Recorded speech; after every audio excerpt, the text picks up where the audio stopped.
바울은 복음을 위하여 사도로 택정함을 이뤘다고 했습니다. 9절에 보면 내가 그의 아들의 복음 안에서 이렇게 말했는데, 아들과 복음은 분리되는 게 아니고 같은 말입니다. 예수님이 곧 이제 복음이죠. 그러나 이거는 아들의 복음 안에서 아들과 복음을 분리를 해놨는데, 사실은 예수가 복음이고 복음이 예수입니다. 예수님이 이 세상에 죄를 구원하러 오신 그 자체가 이 세상에서는 가장 기쁜 소식, 이제 복음이다 이 말이죠. 근데 아들이란 표현을 썼어요. 그러면 우리가 하나님은 그럼 어머니가 있고 아버지가 있고 이렇게 생각할 수가 있어요. 그런 의미가 아니고, 아들이라는 개념은 아버지 속에 있는 말씀이 이 세상에 나타날 때 아들이라는 표현을 하는 겁니다. 요한복음 1장 1절 말씀에 보면 태초에 말씀이 계시니라. 이 말씀이 하나님과 함께 계셨으니 곧 이 말씀은 하나님이라고 그래요. 그리고 1장 14절에 보면은 아버지 품속에서 말씀이 육신을 입고 예수님이 이 땅에 오셨다는 겁니다. 그러니까 아버지 안에 있는 그 생명이신 말씀이 이 세상에 사람의 몸을 입고 오셨을 때 아들이라 하는 거예요. 그러면 하나님은 상대적으로 아버지가 되겠죠. 상대적 개념으로. 그런데 예수님이 아버지와 함께 있을 때는 하나님을 아버지라 말하지 않고 또 아들이라 말하지 않아요.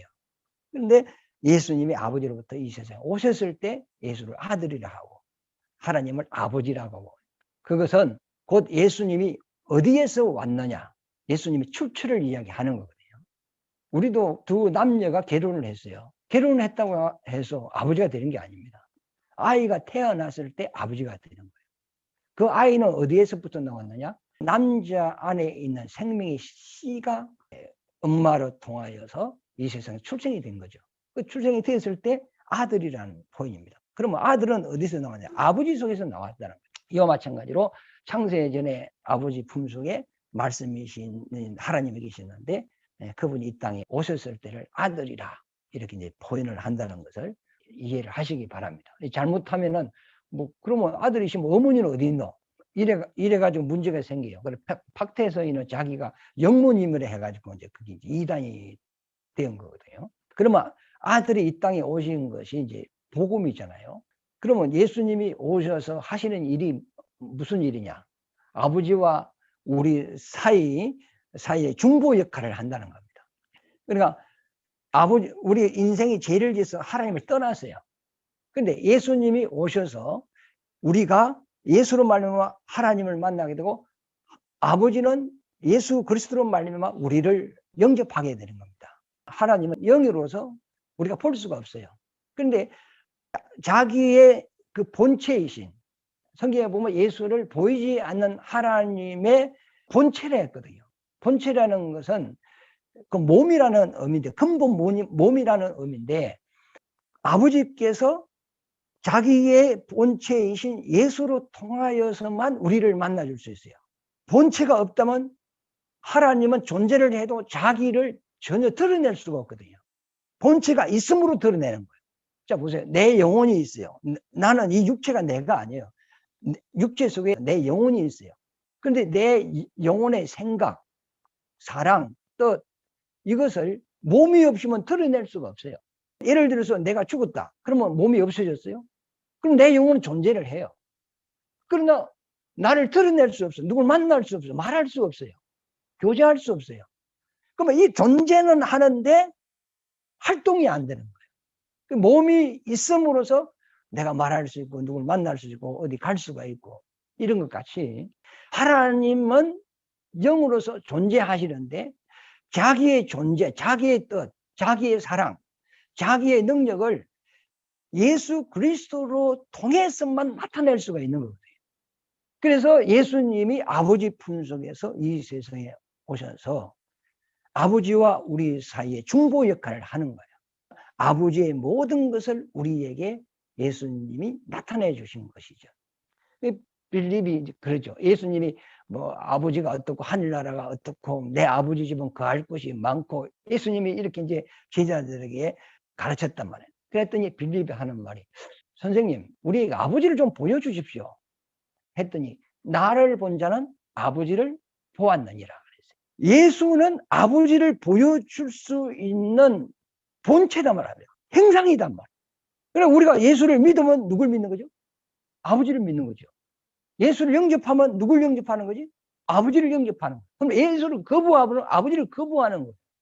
그러니까 예수는, 아버지는 예수를 통하여 우리에게 영원한 속죄를 주셨고, 구원을 주셨고, 부활을 알게 하셨고, 부활해서 이제 우리가 하늘나라에서 뭐 영생을 하는, 영생이라는 것은 영원히 사는 것이단 말이죠.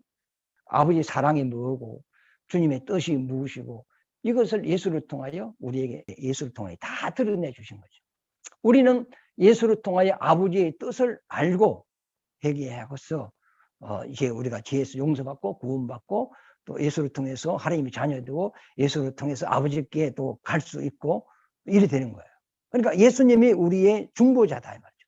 그래서 예수 그리스도를 통하여 이제 아버지의 마음이 우리에게로 오고, 또 우리의 마음이 아버지에게로 가고, 그래서 예수 그리스도 안에서 아버지와 우리가 아는 사이가 되고, 또 아들과 아버지의 관계가 되고, 이런 예수 안에서만 이것이 형성될 수 있는 거죠.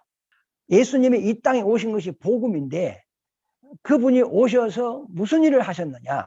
중보 역할을 하셨다. 그리고 아버지의 모든 것을 우리에게 다 공개했다.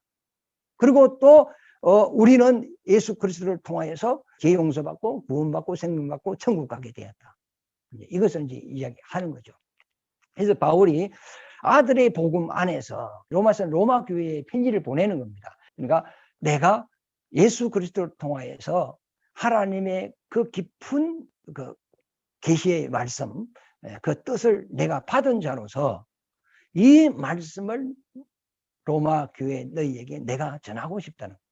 내가 여러 번 너희에게 나가기를 원하였으나 그 길이 막히었다. 13절에 보면 형제들아 내가 여러 번 너희에게 가고자 한 것을 너희가 모르기를 원하지 아니하노니 이는 너희 중에서도 다른 이방인 중에서와 같이 열매를 맺게 하려 함이로되 지금까지 길이 막혔다. 여러 번 로마 교회로 가고 싶어 했단 말이에요. 이게.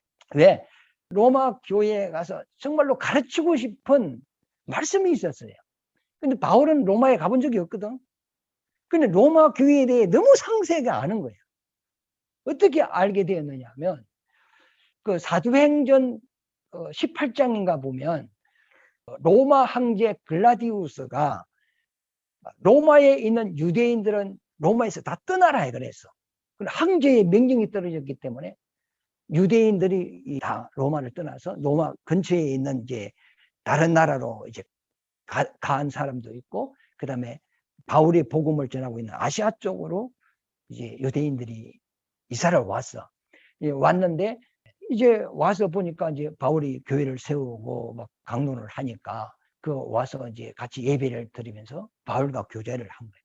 그래서 이제 로마 교회에서 신앙생활을 하던 사람들이 바울에게 로마 교회 사정을 이야기한 거지. 로마 교회는 누가 뭐 지도자가 특별히 있는 것도 아니고, 그러니까 로마는 그 당시에 제국이기 때문에 로마인도 있고 소수민족들의 그 이방인들이 굉장히 많이 들어와 있기 때문에 많은 다민족 사람들이 모여서 함께 예배를 드리는 곳이라. 로마 교회가 크기는 큰데, 그러니까 요 보면은 8절에 보면 너희 믿음이 온 세상에 전파되었다는 그 의미가 거기거든요. 그럼 지금 같은 미국 같은 곳이라. 그 미국은 전 세계 나라의 소수민족들이 거의 다 들어가 있어. 그러면 그곳에서 예수에 대한 복음을 듣고 예수를 믿는 사람들이 자기 본국으로 돌아가가지고 또 예수 복음을 전하는 거야. 로마 교회를 통하여 이 복음이 온 세상에 전파 지금 되고 있다는 거예요. 근데 로마 교회의 영적 수준은 죄 용서와 구원받은 수준에 불과한 거예요. 그러니까 영적인 깊이가 없어. 예수를 깊이 몰라. 이 제사함과 구원받은 이 수준으로는 이 믿음을 지속해 갈 수가 없다는 거예요. 네, 마귀는 믿는 사람을 그만 두지를 않아. 이 믿음에서 무너지고 파손되고 떠나도록 여러 가지 시험이 이제 믿는 사람에게 오게 돼 있어. 그러니까 하나님의 말씀에 견고하게 서지 아니하면 이 믿음에서 무너지는 거예요. 그래서 성경에 바울이 서신서에 보면 믿음에서 떠나고 믿음에서 무너지고 믿음에서 파손되고 이런 이야기를 많이 하거든. 이미 사탄에게 돌아간 자도 있고 성령으로 시작했다가 육체로 마치는 자들이 있고 이런 표현들을 바울이 많이 쓰는 거예요. 지금도 교회에 와서 예수 믿는다고 하는 사람들이 중간에 잘못되어서 세상에 나간 사람이 굉장히 많아. 그럼 100사람이 교회에 왔다 하면 솔직히 20명도 안 남아있어. 80명은 세상에 간 거야. 그러니까 믿음으로 시작했지만 결국 믿음에서 떨어져 나간 거야. 근데 바울이 이 사실을 너무 잘 알고 있어요. 이제 로마 교회에서는 복음을 들어서 제사함과 구원을 받았으나 너희들이 알고 있는 그 수준으로서는 믿음을 지켜나갈 수가 없다는 거예요. 그러므로 내가 너희에게 가서 요거 보면 신령한 은사를 너희에게 나눠주고 싶다, 이런 표현을 썼는데요. 9절부터 내가 그의 아들의 복음 안에서 내 심령으로 섬기는 하나님이 나의 정인이 되시거니와 항상 내 기도에 쉬지 않고 너희를 말하며 어떻게 하든지 이제 하나님의 뜻 안에서 너희에게로 나아갈 좋은 길 얻기를 원하노라. 바울이 로마 교회에 가고 싶은 목적이 있단 말이죠. 그러니까 11절 내가 너희 보기를 간절히 원하는 것은 어떤 신령한 은사를 너희에게 나누어 주어 너희를 견고하게 하려 함이라. 그러니까 로마 교회에 가서 신령한 은사를 나눠주고 싶다 하는 거야.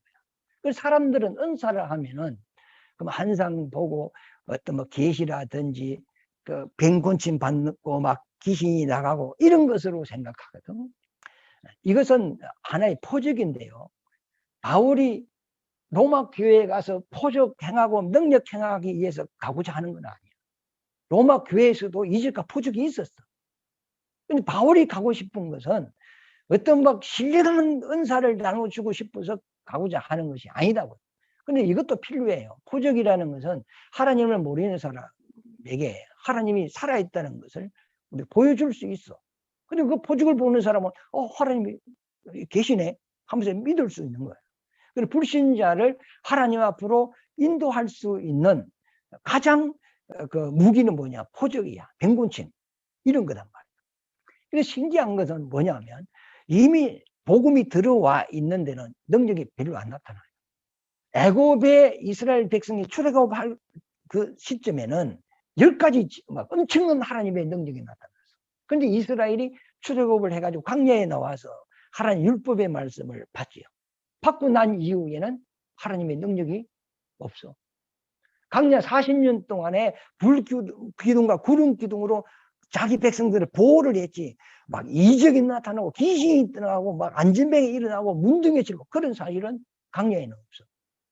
그러니까 일단 말씀이 시내산으로부터 자기 백성의 말씀으로 내려왔을 때는 그 말씀으로 양육을 하는 거예요. 그러나 애굽에서 건져낼 때는, 구원해낼 때는 하나님의 이적이 10가지가 막 이렇게 나타난 거예요. 이 복음이 예루살렘으로부터 이제 서쪽으로 해가지고 땅끝까지 복음이 이제 들어가는데, 처음에 복음이 들어갈 때는 엄청난 능력이 나타나. 우리나라도 초대 때는 굉장한 능력이 나타났어. 그러나 지금은 모든 도시마다 마을마다 교회가 세워지고 이제는 말씀이 선포되고 난 이후에 능력이 한국 교회는 거의 없어요. 지금도 아프리카 이런 데 복음이 선교사들이 가서 처음 복음 가지고 들어가면 안진뱅이 이름 다 뿌리고 뭐 엄청난 능력이 나타난다. 그러나 이제 복음이 들어가서 교회가 세워지고 말씀이 증거되고 좀 시간이 흐르면 그 능력은 없어지는 거예요. 그러니까 하나님은 우리에게 어떤 능력을 나타내기 위하여 오신 분이 아니고 우리에게 하나님이 누구신가를 진리를 우리에게 가르치고 싶어서 오신 것이다. 그러니까 여기서 바울이 로마 교회로 가고 싶은 것은 신령한 은사를 나누어주고 능력 행하기 위하여 가는 것이 아니고, 신령한 은사라는 것은 하나님의 본체를 이해하고 싶다. 그 본체는 뭐냐? 우리가 예수님과 같이 부활한다는 거예요. 바울도 이 부활에 대해서 하나님의 그 주시는 그 진리를 깨달았는데, 부활에 대한 깊은 내용은 바울 외에는 다른 사도들도 기록을 거의 못했어. 서신서에 보면 바울만이 이야기를 한 거거든. 그러니까 이 기독교의 복음의 중심, 핵은 하나님의 본체를 읽는 거예요. 예수님도 빌립보서 2장 5절에 보면 이 땅에 오시기 전에는 근본 하나님의 본체라고 그랬어. 그런데 그분이 인류를 구원하기 위하여 이 세상에 올 때는 그 본체를 벗어놓고 사람의 몸을 입고 이 땅에 오셨어. 그리고 육신의 몸을 입고 아버지의 뜻을 다 이룬 이후에 다시 하나님의 본체에 신령한 몸을 입고 하늘나라 간 거예요. 그러니까 예수는 본체로 시작했다가 본체로 마치는 거예요. 우리도 이 믿음이 있어야 돼요. 우리도 예수 그리스도 안에서 창세전에 예정된 자라. 시작이 예수 안에서 예정된 자고, 우리가 이 땅에 마침도 주의 본체를 입고 주님과 똑같은 부활의 몸으로 하늘나라 가야 된다. 그것을 바울은 이야기하고 싶습니다. 그래서 다시 한번 읽어보겠습니다. 11절입니다. 내가 너희 보기를 간절히 원하는 것은 어떤 신령한 은사를 너희에게 나누어 주어 너희를 견고하게 하려 함이니, 믿음을 견고하게 한다 이 말이죠. 이는 곧 내가 너희 가운데서 너희와 나의 믿음으로 말미암아 빛의 아니함을 얻으려 함이라. 형제들아, 내가 여러 번 너희에게 가고자 한 것을 너희가 모르기를 원하지 아니하노니, 이는 너희 중에서도 다른 이방인 중에서와 같이 열매를 맺게 하려 함이로되 지금까지 길이 막혔도다. 바울은 지금까지 이방 아시아 쪽에 이제 복음을 전하고 교회를 세우고 지금까지 사역을 했단 말이에요. 그런데 이방인들에게 깊은 내용을 가르쳤어. 그러나 로마 교회는 아직 이 부분에 대해서 모르고 있다는 거예요. 그래서 바울은 로마 교회에서도 이제 다른 이방인들과 같이 이제 이 열매를 맺게 하고 싶은 거예요. 그래서 이제 부활에 대한 그런 이야기인데, 결국은 바울도 부활의 폿대를 향하여 달려간다 이렇게고, 고린도전서 15장에 보면 믿는 사람에게 만약에 부활이 없다면 가장 불쌍한 사람이고 어리석은 사람이라. 왜? 예수 믿는다고 주일날 놀러도 못 가고 교회에 와서 예배 드리고, 또 뭐 수입이 있으면 11조를 또 그 세금이 얼마나 비싸노? 11조를 다 구분해서 드리게 되고, 감사헌금 드리게 되고, 성경헌금 드리고, 건축헌금 드리고, 주정헌금 드리고, 구역헌금 드리고, 또 여전도 회비 드리고, 이것저것 뭐 헌금 종류가 엄청 많다 그래요. 그러니까 수입은 뒷거리만 하는데 이것저것 때에 가서 주에 일하는데 썼단 말이에요. 세상 죽일 건 못 죽이고 사입을 절제하면서 주님을 위하여 평생을 그렇게 살았는데, 만약에 부활이 없다면 얼마나 불쌍한 사람이 되느냐. 저 짐승과 같이 죽음으로써 우리 인생이 끝나버린다면 이거는 막 저주 중에 저주라는 거예요. 그러나 우리에게 반드시 부활에 있기 때문에 내가 지금까지 주님을 위하여 수고하고 애쓰고 헌신한 것은 결코 헛되지 않다. 이것은 하늘에서 나의 영원한 상이 된다는 거예요. 하나님이 살아있으므로 나의 수고가 헛되지 않다는 거예요. 하나님이 죽었다면, 안 계신다면 내가 한 것이 다 공수풀어. 그러나 저분이 살아있으니까 나의 수고가 헛되지 않다는 거예요. 그래서 바울이 마지막에는 나의 달려갈 길을 이제 마쳤으니 어려운 재판관이 내게 생명의 면류관을 주실 것이다. 그 면류관은 아무나 쓰는 게 아니잖아요. 면류관은 누가 써요? 왕이 쓰는, 왕 같은 건세를 누린다는 거죠. 자기는 예수님이 이 땅에 오셔서 제사장 역할을 하고 선지자 역할을 했어요. 제사장 역할은 섬기는 역할이었어요. 예수님은 섬김을 받으러 온 것이 아니고 섬기러 오셨다. 우리를 섬겨 주셨어. 그분이 십자가에서 피 흘려서 우리 죄를 사해 주는 것은 우리를 섬겨 주신 거야. 그리고 예수님은 선지자 사역을 했어. 어디로 가든지 천국 복음을 전했단 말이야. 그러나 이 땅에서는 왕 노릇을 안 했어요. 주님은 죽으셨다가 구원해서 하늘 보좌에 앉은 거야. 그게 왕이 된 거예요. 하늘의 보좌에 앉음으로써 만왕의 왕이 된 거예요. 그런데 그 만왕의 왕이 재림할 때는 왕으로 오는 거예요. 이 땅에서 1000년 동안 만왕의 왕으로서 다스리는 거거든. 이와 마찬가지로 우리도 주님이 이 땅에 육신이 있을 동안에 제사장은 뭐 하는 거죠? 섬기는 역할을. 우리가 다른 사람을 전도하는 것도 그를 섬겨주는 거예요. 그를 주 앞으로 인도하고 예수 믿고 구원받게 하는 것은 내가 그 영혼을 섬긴 거야. 그리고 어디로 가더라도 예수 믿으세요. 이렇게 이제 천국 복음을 전하는 선지자 역할. 그러니까 우리가 이 땅에 살 동안은 예수님과 같이 제사장과 선지자 역할, 천국 복음을 전하고 또 남을 섬겨주는 제사장 이 역할을 해야 돼. 그리고 주님이 오면 우리가 주와 함께 왕 노릇하는 거예요. 그러나 제사장과 선지자 노릇 안 하는 사람은 왕 노릇을 못 하는 거예요. 그래서 바울은 정말로 고린도후서 12장에 보면은 엄청난 비밀을 깨달은 거예요. 우리 한번 읽어볼까요? 읽고 마치겠는데요. 고린도후서 12장입니다.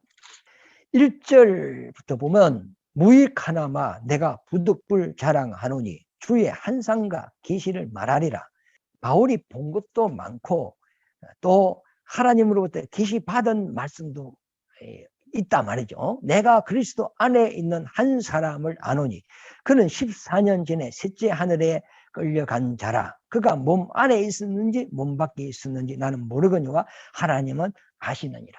셋째 하늘에 끌려가서 그곳에서 말할 수 없는 것을 바울이 보고 들었다 이 말이죠. 내가 이런 사람을 아노니 그가 몸 안에 있었는지 몸 밖에 있었는지 나는 모르거니와 하나님은 아시느니라. 그가 낙원으로 이끌려가서 말로 표현할 수 없는 말을 들었으니 사람이 가히 이르지 못할 말이로다. 그러니까 그 본 걸 말을 다른 사람에게 말을 해도 그 사람이 이해가 안 돼. 그러면서 바울이 말을 하면 그 사람이 이해가 안 되면 이상하게 봐버리거든. 그러니까 아예 말을 안 하겠다 하면서 입을 다물어 버리거든. 자기가 본 걸 다 이야기 안 했어. 그것까지 이야기하면 사람이 이해가 안 되니까. 그러나 사람이 그래도 이해할 수 있는 부분을 바울이 자기가 본 한상과 계시를 이야기했다는 거예요. 본체 이야기도 하고 부활 이야기도 하고 그런 것을 깊은 이야기를 했다는 거예요. 4절에 보면 그가 낙원으로 이끌려가서 말로 표현할 수 없는 말을 들었으니 사람이 가히 이르지 못할 것이로다.